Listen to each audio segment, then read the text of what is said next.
son micropartículas de diferente tamaño, y mientras más pequeñas, más tóxicas, porque pueden entrar más profundamente a la vía respiratoria.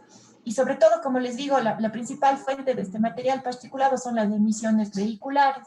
Entonces yo puedo tener un grupo de personas, y se han hecho muchos estudios de personas que están expuestas porque viven en zonas de alto tráfico a material particulado, y personas que no están expuestas, todas sanas, ¿no es cierto?, sin ninguna condición, y se les hace seguimiento a lo largo del tiempo, y así se ha determinado que el material particulado se relaciona con muchas enfermedades, inclusive se ha llegado a determinar con obesidad, con enfermedades, trastornos mentales, como depresión, ansiedad.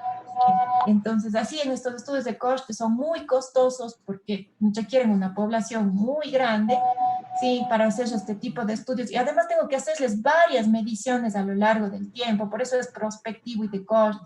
Empiezo con todos sanos y puedo hacer mediciones mensuales, anuales, cada 3, 5 años, dependiendo de cuánto tiempo esperaríamos que se presente la condición que estamos esperando. Por ejemplo, si espero que se presente un cáncer, tengo que hacer seguimientos más prolongados, porque el cáncer no se va a presentar a tan corto tiempo. Entonces, aquí tengo un resumen de los estudios observacionales más importantes con seres humanos. Fíjense que tengo el de coste transversal, que se hace en un solo punto del tiempo, el de casos y controles en el segundo recuadro, que es retrospectivo, porque se les pide que recuerden factores a los que estuvieron expuestos, y el prospectivo, que empiezo con todos sanos y veo en el futuro quién desarrolla una determinada condición. ¿Cuál de estos les parece más un mayor nivel de evidencia o que me permita realmente determinar una mejor relación entre los factores de exposición y la condición que estamos estudiando? Yo creo que el corte prospectivo, porque se puede exactamente relacionar el factor de exposición con la futura enfermedad. Sí, está muy bien. Es porque ahí yo sé, a ciencia cierta, que todos estaban libres de la condición y luego desarrollaron esa condición. Entonces sé que la condición ocurrió después de la exposición al factor de riesgo. Entonces estoy más segura de que ese va a tener una mejor relación, aunque no es causal indiscutible, pero sí sé que el factor ocurrió antes de la condición de interés. Vamos a hablar entonces ahora de lo que ya les estuve preguntando, de los estudios experimentales. Este es un ensayo aleatorio controlado. Aquí tenemos un esquema de un ensayo aleatorio controlado. Este ensayo aleatorio controlado, entonces hay intervención por parte de los investigadores. Y los sujetos de estudio son aleatorizados a un grupo experimental o a un grupo control. Entonces se llama, este es el ensayo aleatorio controlado. Es ensayo porque es un experimento. Aleatorio porque los sujetos tienen que ser aleatorizados a recibir el nuevo tratamiento o a un grupo control. Antes de empezar con la investigación, se miden las variables de respuesta. Las variables de respuesta son aquellas que esperamos que cambie pues, la intervención. Entonces, supongamos que nosotros creamos un nuevo jugo rico en antioxidantes y nosotros esperamos que ese nuevo jugo rico en antioxidantes disminuya las concentraciones de colesterol en sangre, ¿sí? Supongamos. Entonces, unas personas aquí van a ser aleatorizadas las personas a recibir el jugo, ¿no es cierto? Y en el grupo control van a recibir un placebo y este placebo va a ser el mismo jugo, que tenga el mismo color, la misma consistencia, que no se note la diferencia entre los dos jugos, pero que no tenga ningún principio activo, es decir, no tiene ningún antioxidante, es un jugo agua con un colorante que le da el mismo color, la misma consistencia, pero no tiene los antioxidantes que a mí me interesan. Entonces, antes de empezar la intervención, voy a medir el colesterol, voy a medir HDL, LDL, en fin, todas las variables que yo espero que mejoren por mi jugo. El investigador previamente define el jugo en función de su contenido, qué es lo que va a mejorar. Luego de que ya he hecho estas mediciones, ahí sí empiezo ya a administrar el jugo, ya sea el placebo o el otro, y luego de un tiempo vuelvo a medir. Y hago lo mismo en el grupo de intervención y en el grupo control. Entonces, este es el único tipo de investigación que me da una relación causa-efecto indiscutible, porque yo sé que aleatoricé a los sujetos. Al aleatorizar, yo garantizo que los grupos sean comparables, ¿sí? Al aleatorizar, eso me garantiza que las personas que están en el grupo experimental sean muy similares al grupo control. Siempre cuando se hace correctamente la aleatorización, ustedes podrán ver si algún rato hacen este tipo de investigaciones, si la aleatorización es correcta, van a ver que la distribución del sexo es la misma, la distribución del nivel socioeconómico es la misma, de la edad es la misma, la aleatorización me garantiza que los grupos sean comparables. El hecho de medir antes y después de la intervención también me garantiza que el efecto ocurrió por mi intervención. Y el hecho de tener un grupo control, además me garantiza que mi efecto es por mi tratamiento, porque podría ser que el efecto, si no tuviera un grupo control, ocurra por otras condiciones. Puede ser que la gente que está tomando el jugo, ya por la intervención, cambie su alimentación, empiece a hacer más actividad física para quedar bien con el investigador. Pero al tener el grupo control que tiene un placebo y también está tomando el mismo jugo, entonces yo garantizo que ese efecto es secundario a mi intervención. Ahora, para hacer esto tengo que aplicar la ética, ¿no es cierto? Va a haber cuestiones éticas en las que yo no puedo diseñar un experimento. Por ejemplo, ¿cómo se le ocurre una cuestión ética en la que no puedo diseñar un experimento?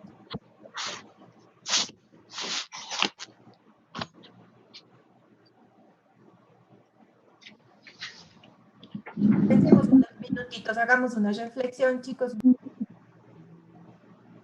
En unos 5 minutitos piensen en una idea que ustedes quieran probar algo.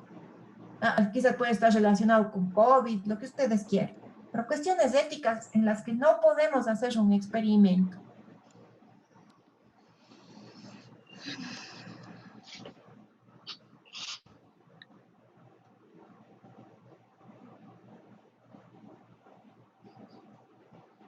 Podría ser cuando, digamos que estamos intentando buscar cuál es el efecto de un fármaco en una enfermedad y como que este fármaco en realidad es vital para la persona, entonces no se le podría, no podríamos usar un grupo control porque sería, podría decirse que se está atentando contra la vida porque no se le está dando el tratamiento que debe darse, sino un placebo en vez del tratamiento que sí podría ayudarle. Exactamente, si no puedo usar, no puedo usar este tipo de experimentos, si es que tengo que decirle a una persona, por ejemplo, que tiene presión alta, usted ya no va a usar no va a tomar su medicamento porque le vamos a dar un placebo. Obviamente no porque le puedo causar una enfermedad grave o incluso la muerte.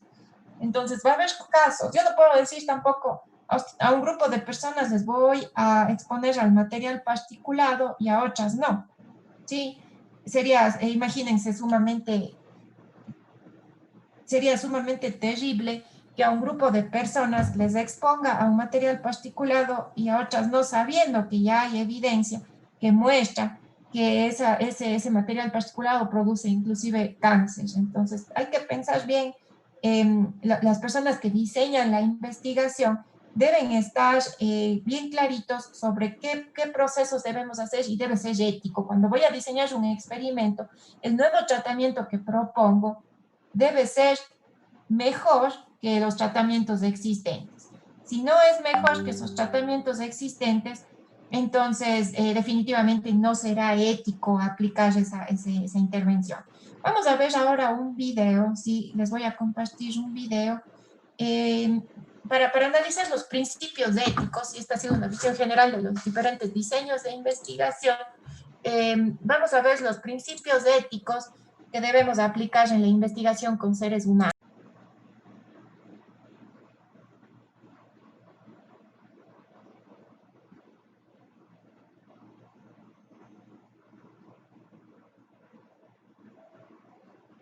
Este video que les voy a proyectar es un caso real de una investigación que se dio en Estados Unidos hace mucho tiempo.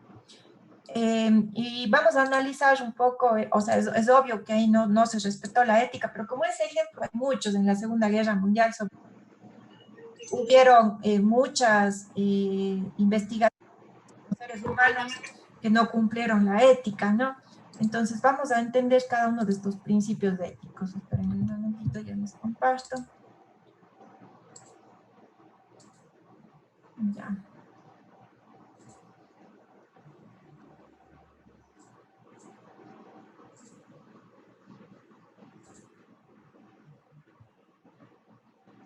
Experimento Tuskegee.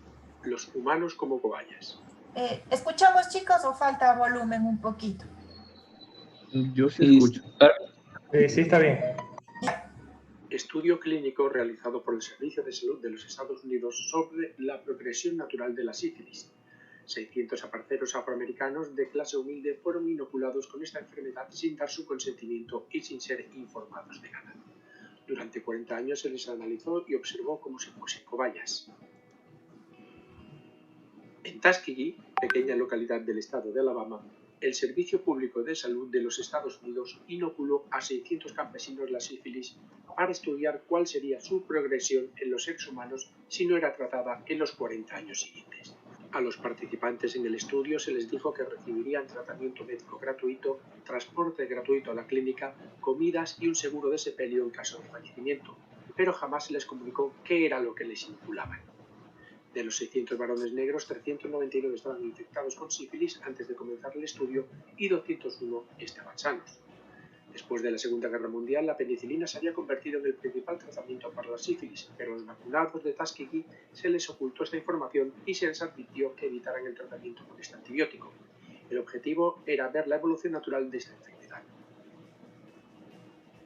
Entre los principales implicados estaban el Dr. Taliaferro Clark, ideólogo del experimento, el Dr. Eugene Debel, jefe del hospital del Instituto de Tuskegee, el Dr. Oliver Wenger, director de la Clínica de Enfermedades Venéreas del Servicio Público de Salud de Hot Springs y varios más. Pero quien jugó un papel fundamental fue la enfermera Eunice Rivers. Ella y el Dr. Debel, de ascendencia africana, se ganaron la confianza de los aparceros. Rivers fue la única que trabajó en el estudio durante los 40 años de su existencia. Lo curioso es que Estados Unidos hizo caso omiso de sus compromisos internacionales firmados sobre experimentación en seres humanos.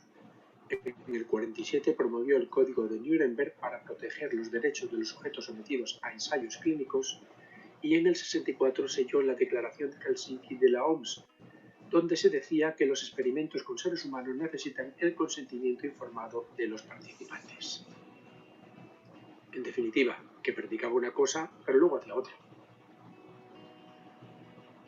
A muchas de las víctimas se les engañó administrándoles placebos para poder así observar la progresión de la enfermedad. En el 66, Peter Buxton, un investigador de enfermedades venéreas, se opuso a estas prácticas carentes de ética, pero el Servicio Nacional de Salud hizo oídos sordos. Cansado de oír negativas, Buxton acudió a la prensa en 1932, saliendo la noticia en la portada del New York Times. Con la opinión pública en contra, se decretó una orden para interrumpir el experimento. Lo que no se había conseguido en 25 años, en un solo día la prensa lo logró. Para entonces tan solo 74 sujetos estaban aún vivos, 28 habían muerto de sífilis, 100 más de complicaciones relacionadas, 40 esposas de los afectados resultaron contagiadas y 19 niños nacieron con sífilis congénita. ¿Qué nos estarán haciendo todavía y no somos conscientes de ello?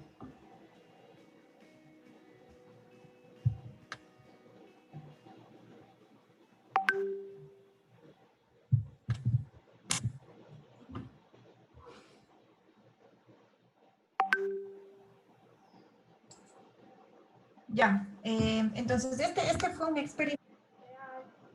Esperen, para el siguiente video. Como ustedes vieron, es un resumen de un experimento real que ocurrió en Estados Unidos.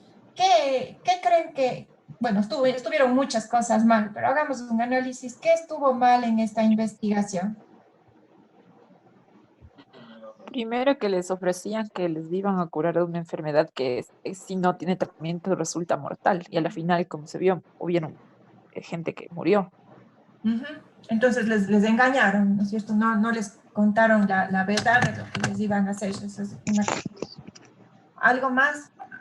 ¿Qué más encontraron que Me estaba mal? parece mal el hecho de utilizar esto sin saber lo que vaya a pasar. Es decir, les dijeron incluso que no tomaran los antibióticos. Entonces, solo para ver cómo proseguía la enfermedad, lo que pudo llegar a muertes, como ya se vio, ¿no? Llegó hasta ese punto. Entonces, peor utilizar este tipo de enfermedad sin saber cuáles son las consecuencias, ¿no? Porque igual eso es lo que querían ver. Claro, pero peor aún, si ustedes vieron en un punto, ya sabían las consecuencias. Era peor que eso, porque ellos, si ustedes ven, ya se crea la cura, ya sabían las consecuencias y ellos no siguieron adelante, ¿no? Ya, Les dijeron que no usaran la vacuna. sí. Algo adicional, doctora. ¿De qué manera influencia el hecho de que ya haya habido un porcentaje de pacientes con sífilis? ¿Me puede aclarar su pregunta? No la entiendo muy bien. O sea, no estoy tan segura si el experimento era a partir de gente sana o no importaba, era indistinto de aquello. Pues incluyeron personas ya infectadas y personas sanas, sí, los dos, pero a las personas sanas les inocularon con la enfermedad, les contagiaron intencionalmente. Entonces a las que estaban contagiadas simplemente mantenían un registro de ellos y todas Exacto. las parámetros. Oh, ya. Sí, hicieron un seguimiento a lo largo del tiempo para evaluar cómo evolucionaba la enfermedad.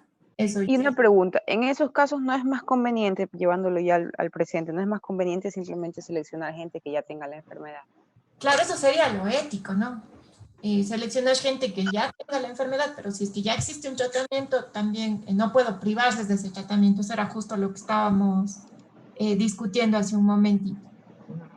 Oh, ya. Otra cosa es que hubieron casos, o sea, contagios que no debieron haber sucedido, esposas, hijos que nacieron con sífilis congénita. Entonces, estas personas que no aceptaron participar ni siquiera estaban enteradas de que a qué estaban expuestas y sufrieron las consecuencias de este ensayo.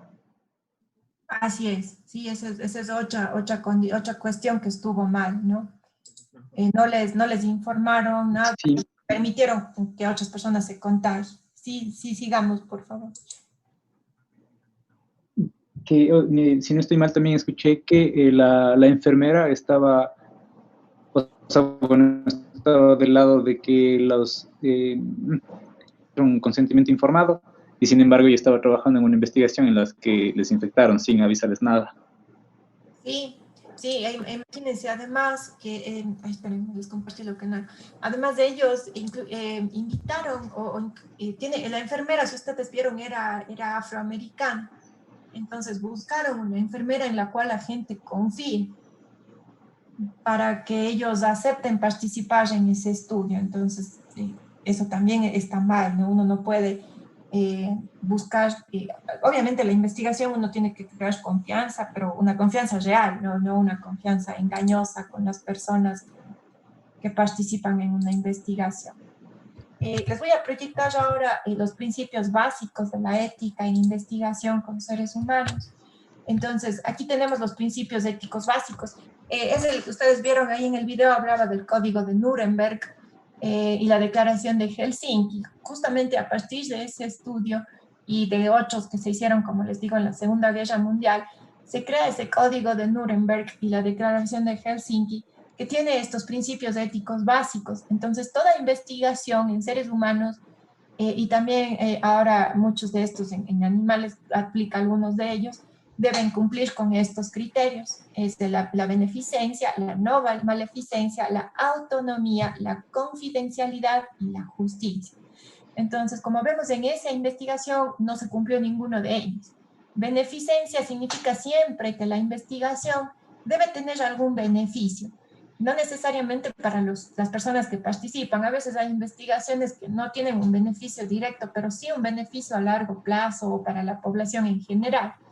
Si yo estoy probando, por ejemplo, el jugo que decíamos, estoy probando porque yo espero que ese jugo sea rico en antioxidantes y mejore la salud de las personas. Puede ser que a la final acabe el experimento y no funcione o no encuentre un efecto, pero la intención es de beneficencia y de crear un nuevo jugo. Si yo hago un estudio de coste transversal para entender cómo se alimenta la gente, quizás la gente no va a tener un experimento, un beneficio directo, pero ese entendimiento me permite dar mejores mensajes o tener una idea clara de qué alimentos consume la gente, como les digo, para luego en biodescubrimiento aplicar en función de beneficencia. La no maleficencia quiere decir el no hacer daño, ¿sí? Entonces, aparte de que, porque podría ser, ¿no es cierto?, que digamos, el estudio de la sífilis tenía un buen fin, que era entender la enfermedad para que los médicos la puedan tratar, pero no por ese fin yo puedo hacer daño a las personas que forman parte de la investigación. Entonces, la investigación de ninguna manera debe representar un riesgo para la persona. Siempre puede haber un riesgo, pero ese riesgo debe ser mínimo y manejable, y no como se vio en el video. Autonomía quiere decir que las personas son libres de decidir si quieren participar o no, y eso es justo lo que les estaba diciendo. Estos investigadores buscaron una enfermera de raza afrodescendiente para que les convenza a las personas de participar en la investigación. Como ella era cercana a los pacientes, ella les podía decir todos los beneficios, les mentía lo que iban a recibir, y luego entonces eso hacía que ellos pierdan su autonomía y su capacidad de decisión. Otro punto importantísimo de la investigación es la confidencialidad. Cuando involucramos seres humanos en una investigación, hay que garantizar en todo momento la confidencialidad. De ninguna manera en una publicación, en un reporte, vamos a publicar fotos, datos de las personas o cualquier característica, ¿no es cierto?, de ellos que pueda hacernos ver o a través de la cual nosotros podamos identificar a las personas y sus datos. Y el último principio es la justicia. Si no mantenemos este principio de justicia, ya estamos afectando la ética en la investigación en seres humanos. Por eso tengo que asegurarme que lo nuevo que estoy probando sea positivo, tenga efectos positivos, sea justo, sea equitativo. No puede ser que algunas personas tengan unos beneficios y otros no, ¿no es cierto? Entonces tengo que asegurarme que las investigaciones sean justas. Son bastantes conceptos y, como ven, la investigación con seres humanos es compleja, requiere mucho detalle, precaución por parte de los investigadores. Incluso, por ejemplo, en una investigación que solo involucre entrevistas con los seres humanos, tengo que ver si les voy a dar algún beneficio por su participación, si les voy a dar, por ejemplo, puede ser un refrigerio, un material educativo. Entonces tengo que ver qué beneficio van a tener y eso debe estar claro a través de un consentimiento informado. Entonces, hace un rato ustedes me decían, quizás solo son acuerdos, pero es un consentimiento informado. Y toda investigación con seres humanos en la cual yo recoja datos personales, como les decía, así sea solo cuál es su preferencia sexual, qué tipo de educación ha tenido, ya esos son datos personales y requiero la aprobación de un comité de ética y por lo tanto un consentimiento informado. Los estudios que involucran seres humanos requieren aprobación de comités de bioética. Les voy a pasar este link. Y en el Ecuador ya existen comités de bioética aprobados por el Ministerio de Salud, ¿sí? Entonces ya les voy a compartir el link a través del chat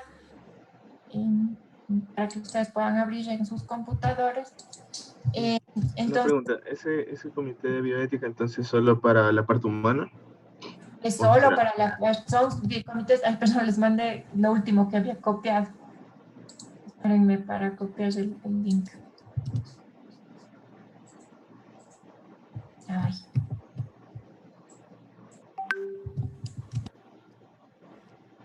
Sí, son solo para seres humanos. El Ministerio de Salud solamente regula comités de ética para seres humanos. Eso es justo lo que hablábamos el otro día, que todavía no hay un comité para estudios con animales, por ejemplo.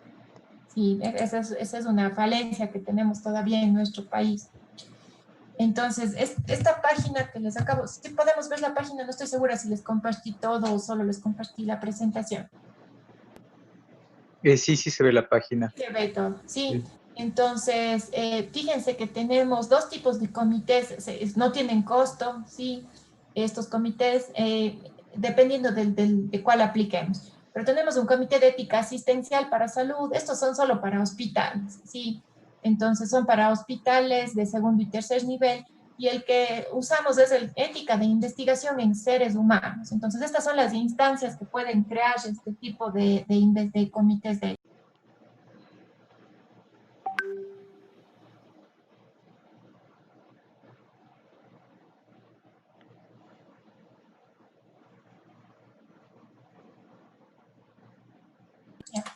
Ya, entonces, el comité, lo que hace, lo que esta página que ustedes ven aquí es el proceso que siguen los comités para conformarse, ¿sí?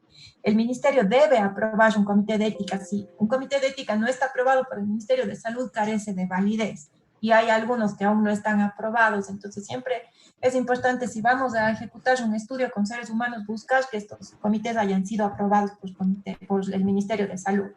Sí, entonces cuando son asistenciales en salud, es decir, cuando se centran en centros hospitalarios, pueden estos tipos de conformar estos comités. Y los de investigación en seres humanos pueden ser las universidades, los establecimientos o institutos públicos de investigación en salud. Entonces, fíjense, aquí está el trámite que tiene que seguir todos estos comités, ¿sí? Y aquí al último tenemos los comités aprobados. Si ustedes entran en este link que les estoy mostrando, están los comités que están actualmente aprobados por el Ministerio de Salud Pública. Como ven, son varios, en Quito, en Cuenca, sobre todo, ¿no es cierto? Entonces, fíjense que en Quito, aquí están los comités, tenemos de la Universidad de las Américas, y este otro de un hospital, del Hospital General Docente de Calderón, del Hospital Carlos Andrade Marín, el de la Universidad de Cuenca, está también aprobado, el de Covías de la Universidad de Cuenca, el de la UTE, el de la San Francisco de Quito, y el comité de la Politécnica Universidad Católica del Ecuador, de la PUS. Esto a la fecha, si ven, actualizado el 15 de septiembre. Entonces es importante entrar periódicamente porque el ministerio actualiza estos datos. Por ejemplo, antes sí había comités de Guayaquil y veo que ahorita no están aprobados. Aquí tienen ustedes el correo electrónico, los números de teléfono, de contacto, a los que ustedes pueden escribir en caso de que ustedes, o las páginas web también, ¿sí? Ustedes tienen ahí también las páginas web o los correos electrónicos. Por ejemplo, si entramos al de la Universidad de Cuenca, no, es un correo, esperen si ya les voy a mostrar el de la Universidad de Cuenca. Vamos a entender algunos de estos lineamientos para la aprobación. Ya vamos a ver eso después, ya les comparto estos links para el proceso de aprobación con seres humanos. Entonces, ese es el primer punto. Es importante buscar un comité que esté avalado por el Ministerio de Salud si es que decidimos hacer una investigación con seres humanos. Ahora, si es que mi estudio involucra muestras biológicas, además de la aprobación por el Ministerio de Salud, se requiere una aprobación de la Dirección de Inteligencia en Salud del Ministerio de Salud Pública. Eso es lo que está actualmente en vigencia. Ya les paso igual este link para que ustedes puedan entrar.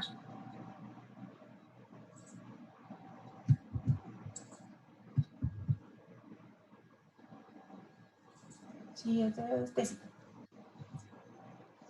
Doctora, una pregunta. ¿Cuánto tiempo tardan en darse los permisos? Ya, un comité de investigación en seres humanos, generalmente, por ejemplo, el que más conozco, que es el de la Universidad de Cuenca o el de la San Francisco, que he usado esos dos, se tardan entre 1 a 2 meses, dependiendo de la complejidad del estudio y de cuántas observaciones tiene. Ahora, el que sí se tarda un montón es el Ministerio de Salud. Esta Dirección de Inteligencia en Salud, antes se tardaba 6 meses, pero ahora con la pandemia están con menos personal. Entonces justo ayer hablaba con un compañero, yo durante la pandemia no he pedido aprobación, me comentó que ya va 1 año y aún no le aprueban. Entonces estamos realmente con esta dificultad en la investigación que incluye muestras biológicas. Si la investigación no incluye muestras biológicas, solo con el comité de ética es suficiente. Sí, ahora fíjense lo que dice aquí. Incluso cuando son ensayos clínicos, pero hablamos de ensayos clínicos con medicamentos, es aún más difícil porque ahí la que tiene que aprobar es el ARCSA, la Agencia Nacional de Regulación y Control de Vigilancia Sanitaria. Y los estudios observacionales que utilicen muestras biológicas en humanas aplica el Ministerio de Salud Pública, no tiene costo. Ahora, fíjense que aquí tienen ustedes el trámite para la aprobación de investigaciones que utilicen muestras biológicas, y ahora por el COVID, por la emergencia, tenemos otra sección que es para las investigaciones observacionales que utilicen muestras biológicas, pero que tengan investigaciones relacionadas con COVID. La ventaja de estas que tienen post-COVID es que ya no deben pasar por un comité de ética, sino que directamente se mandan todos estos requisitos a unos correos electrónicos. Sí, ya no tengo que pasar. Entonces, en realidad, sí crearon un nuevo comité para investigaciones relacionadas con COVID y que involucren muestras biológicas para saltar. Crearon un comité de ética del Ministerio de Salud único para estudios post-COVID. Y sé que este se está tardando entre 2 y 4 meses. Así está un poquito más rápido, además que ya no necesitamos aprobar por un comité de ética. Esa es la situación actual. La cuestión es que cada vez que uno quiera hacer una investigación con muestras biológicas, es importantísimo visitar estas páginas que les he compartido para revisar cómo está el proceso, si ha habido actualizaciones y qué procedimientos seguir. Por ejemplo, antes había que dejar los papeles en físico, en quitumbe, pero ahora al menos ya reciben por vía electrónica, entonces siempre están haciendo cambios. Entonces, esa es la diferencia. Eso es todo lo que tenemos que hacer. Ahora, fíjense, si es que entramos a los ensayos clínicos, y cuando entramos a los ensayos clínicos en el ARCSA, aquí está todo lo que requerimos para un ensayo clínico. Esto es todo, fíjense lo que tenemos que procedimiento. Una ficha descriptiva, una aprobación del protocolo, el protocolo de investigación, el manual del investigador, el consentimiento informado, el informe farmacológico, las cartas. Entonces es una lista enorme de procedimientos, y además estos sí tienen costo. Entonces, es una regulación que ha creado el ministerio, que en realidad sí es bastante compleja. Yo nunca he hecho un ensayo clínico, la verdad no sé cuál es el proceso. Yo he hecho intervenciones, pero solamente educativas, nunca he hecho intervenciones con medicamentos que requieran este tipo de aprobaciones. Entonces, esta es nuestra realidad, ¿no? Y hay que pensar en todo eso. Si a lo mejor ustedes en el futuro piensan realizar una investigación con sus materiales, hay que pensar en todo eso para decidir si es que realmente va a ser posible en el tiempo que tenga, con los recursos que tenga. Entonces, es importante revisar todos esos procedimientos. Ahora, estos son los estudios, ¿no es cierto?, con muestras biológicas. Ya revisamos esto, los ensayos clínicos requieren aprobación del ARCSA. Yo tengo una pregunta. Dígame. Digamos que yo quisiera hacer un estudio de prevalencia o de incidencia, pero digamos soy dueño de laboratorio, entonces yo tengo los datos del paciente porque es rutina tomarles, yo tengo los datos de respuestas de la bioquímica que les estoy haciendo en la sangre, y si es que yo quisiera publicar, entonces ahí tendría que ir hacia los comités para poder usar esa información, o tendría que avisar antes, porque o sea, igual ya están recolectados los datos. Sí, o sea, como dato, en general, el ministerio es bien complejo que apruebe datos que ya fueron recolectados. Sí, es bien complicado porque generalmente niegan, porque dicen que no han podido aprobar la metodología bajo la cual se recogió esa información. Ahora, otra cosa que se puede hacer, por ejemplo, yo puedo analizar historias clínicas, y ahí lo que yo quiero, ya no voy a tomar muestras biológicas ni nada, sino es estudio de revisión documental de historias clínicas, y ahí solamente requerimos la aprobación del médico tratante, bajo indicando que no vamos a usar ninguna información personal ni recoger ninguna muestra biológica. Entonces, eso sí pudiera hacerse, pero requiero la aprobación del médico tratante y asegurarme que la información que yo use no va a ser personal, sino simplemente documental de los datos. Eso sí se puede hacer. Claro, o sea, yo tenía la duda porque, bueno, justo ahorita ya nos mencionó lo del COVID, pero en los laboratorios, como usted nos comentaba, hay que reportar los datos por semana. Entonces, esos datos son los que se reflejan en las noticias de los datos epidemiológicos. Y para ese caso me dijo que no había que pedir el permiso. No, por ejemplo, el Ministerio publica sus gacetas epidemiológicas todas las semanas. ¿Esa información se refiere, Josué? Sí, o sea, porque a nosotros nos piden los datos del paciente, nombre completo, el nivel socioeconómico, la ocupación y los síntomas y el número de cédula. Entonces, eso cada vez que tiene una prueba de COVID, si es que sale positivo o negativo, se les reporta semanalmente al Ministerio de Salud. Y cuando nos vinieron a informar sobre eso, era porque estaban recolectando supuestamente los datos epidemiológicos.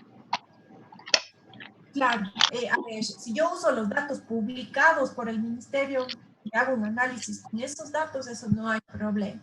Pero si yo trabajo en un centro de salud, en un hospital y deseo hacer un estudio y usar esas muestras, sí requiero la aprobación. De hecho, si usted se fija acá en el ministerio, justamente dice, tengo dos tipos de estudios, ¿no es cierto? Aprobación de investigaciones con COVID.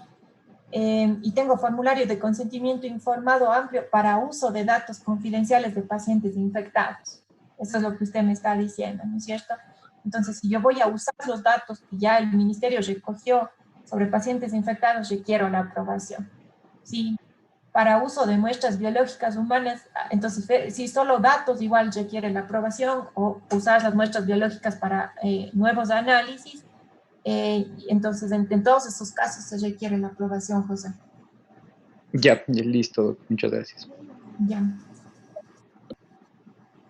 Entonces, habíamos hablado ya un poquito de esto. Yo ya les pedí que enlisten las circunstancias en las que se deba aprobar por comités de bioéticas. Vamos a revisar los procedimientos. Ya les paso aquí el link. Este es el comité de la San Francisco de Quito. Y les voy a pasar también el de la Universidad de Cuenca. Y vamos a revisar esos procedimientos que hay que aplicar.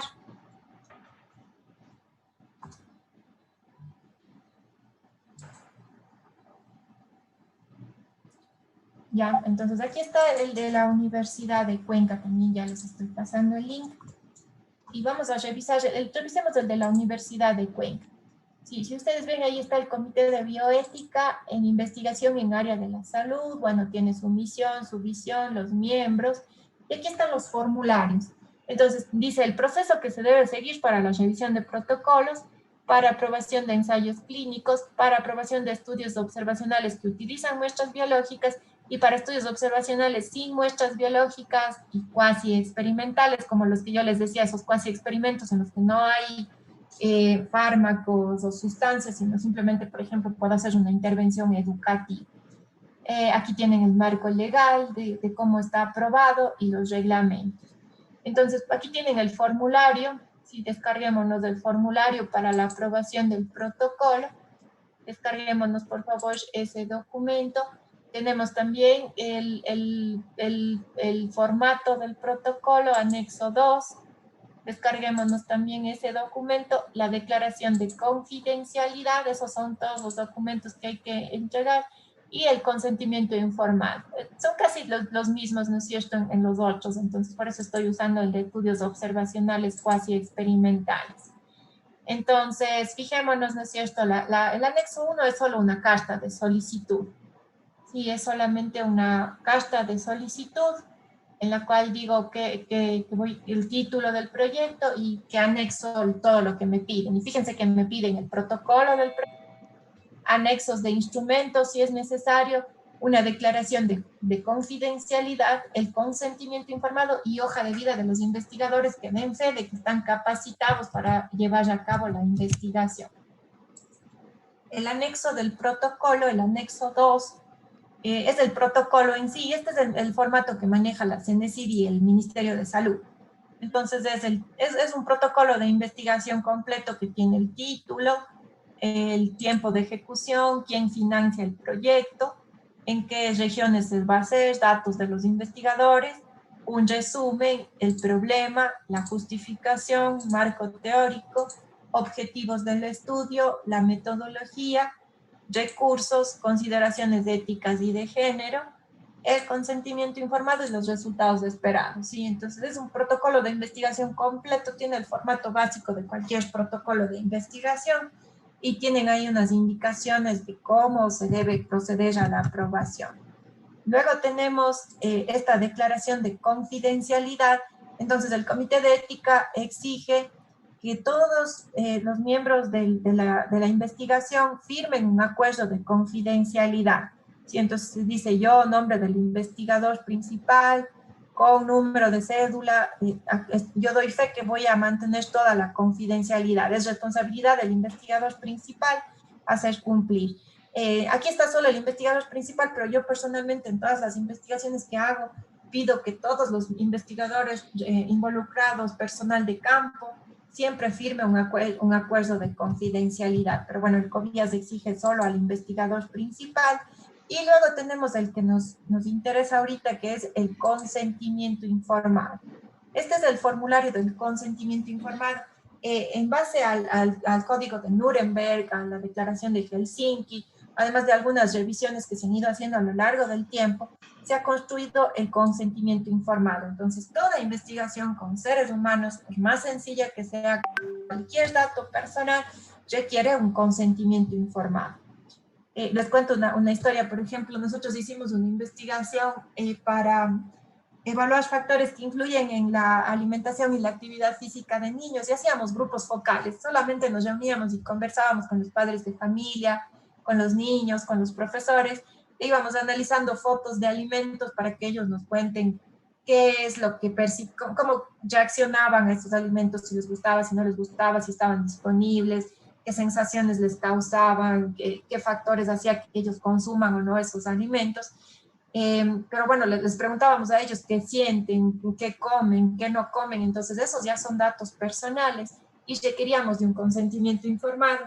Y nos fuimos a una comunidad en el oriente, cerca de Maca, de una comunidad rural, y ahí ya empezamos la investigación. Entonces les pedíamos a los papás, muchos de ellos analfabetos o con un nivel de educación muy bajo, que firmen el consentimiento. Entonces nos tocaba estar de uno a uno explicándoles en qué consiste para que ellos puedan firmar. Y una señora nos dijo, ay, para lo más de conversar tanto que nos hace firmar. Claro, es así. Pero al final del estudio nos dijo eso, ay, para lo más de conversar tanto que se demoró usted y tanto que me hizo leer eso.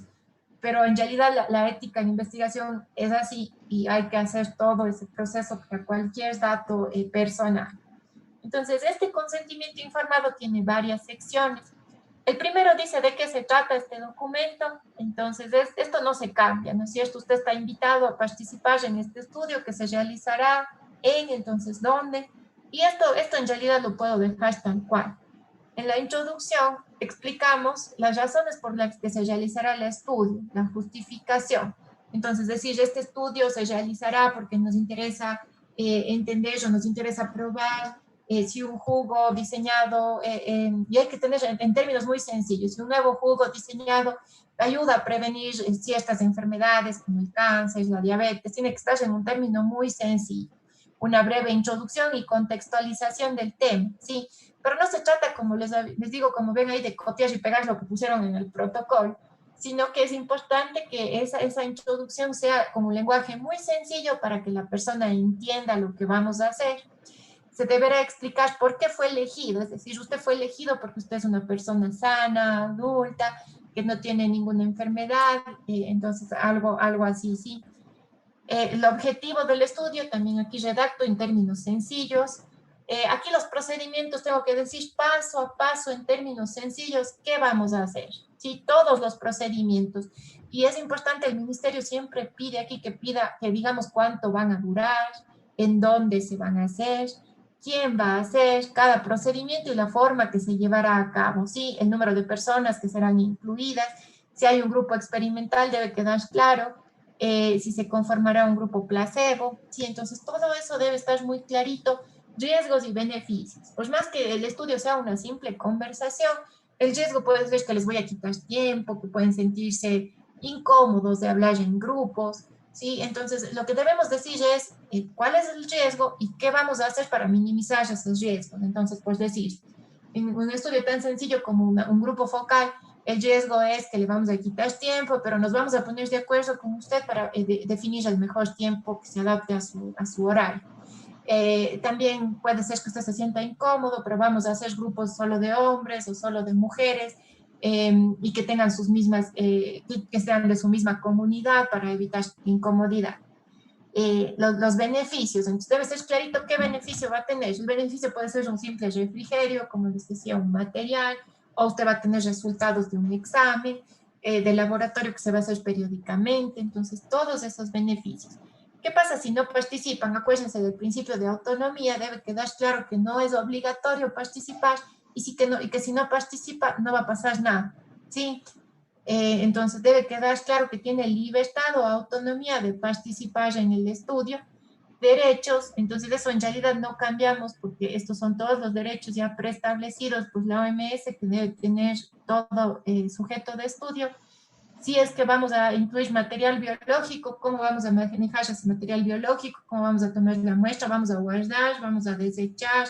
¿Qué vamos a hacer con ese material biológico? Y luego tenemos los datos el nombre completo del participante, debe firmar también un testigo y debe firmar el investigador principal, ¿sí? U otro investigador si es que a lo mejor no está presente el principal. E incluso el ministerio añade más campos y pone otros campos para que se registre si alguien decide dejar de participar y firme también que ha decidido dejar de participar. Vamos a hacer un ejercicio ahora, chicos. Yo les voy a subir al Canvas un artículo científico. Podemos trabajar en parejas, si ustedes quieren, y lo que vamos a hacer es a partir de ese artículo científico que yo les comparta, es redactar el consentimiento informado, ¿sí? Entonces ustedes van a leer ese artículo científico y a partir de los datos de ese artículo van a llenar cada una de las secciones de este consentimiento informado. Y eso vamos a discutir luego hasta que hacemos al final de la clase. Denme unos minutos, les subo el artículo al Canvas.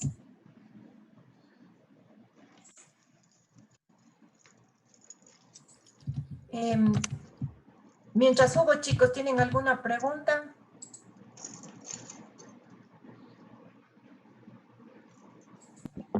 Yo una chiquita también.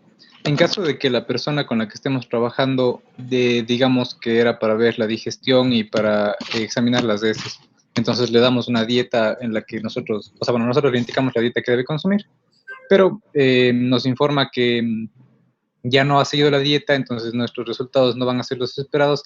¿También hay que avisarle a esta persona que salió del experimento? ¿O ya solo no se le toma en cuenta al recolectar los datos? Ya, normalmente cuando se hace experimentos y alguien, por ejemplo, no siguió la dieta, eso debemos registrar, ¿sí?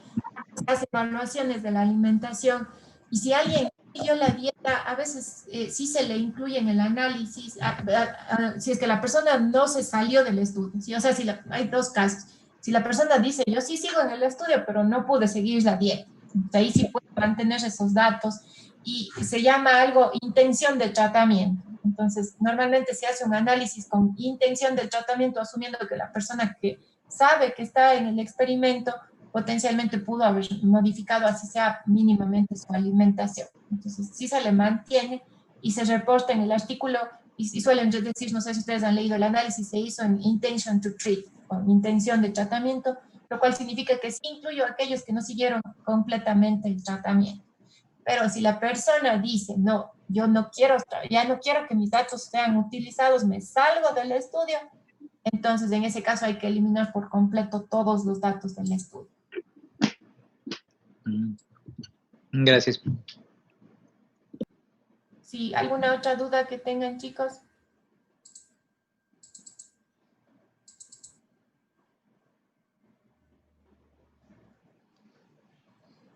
Ya, está subido en el Canvas, en la carpeta que yo les había creado en la clase anterior, un artículo que dice Effect of Total Dietary Polyphenols.